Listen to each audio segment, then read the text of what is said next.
Screening बघणार आहे।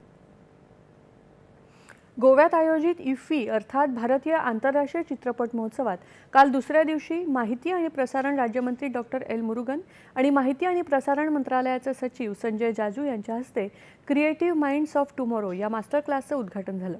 यावेळी चित्रपट निर्माते मुझफ्फर अली उपस्थित होते। ते इथे पहिला मास्टर क्लास घेणार असून त्यांचे गमन आणि उमराव जान हे चित्रपट महोत्सवात दाखवले गेले। महोत्सवात काल इफ्फी राजदूतांची गोलमेज परिषदही झाली। केंद्रीय माहिती आणि प्रसारण राज्यमंत्री आणि माहिती प्रसारण सचिव या बैठकीला उपस्थित होते। या परिषदेत सिनेमा सहनिर्मिती, सर्जनशील अर्थव्यवस्थेचा विस्तार यावर चर्चा झाली। माहिती प्रसारण सचिव संजय जाजू यांनी भारत हा जगाचा उदयोन्मुख स्टुडिओ म्हणून विकसित होत असल्याचं सांगत इतर देशांना यामध्ये सहभागी होण्याचं आवाहन केलं। ऑस्ट्रेलिया, जपान, जर्मनी आणि कॅनडाचे राजदूत या परिषदेमध्ये सहभागी झाले होते। भारतीय पॅनोरामाच्या लघुपट विभागामध्ये प्रदर्शनासाठी 500 लघुपट सादर झाले असून त्यापैकी 20 लघुपटांची निवड करण्याचं काम अतिशय कठीण होतं।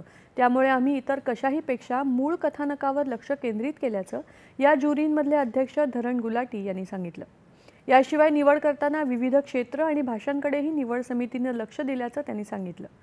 या महोत्सवात फरहान अख्तर दिग्दर्शित 120 बहादूर हा चित्रपटही प्रदर्शित करण्यात आला। भारताकरता हा महत्त्वाचा चित्रपट महोत्सव असल्यामुळे चित्रपटाचं इथलं प्रदर्शनही तेवढंच महत्त्वाचं आहे असं अख्तर यांनी यावेळी सांगितलं। भारतीय रिझर्व्ह बँकेच्या वतीनं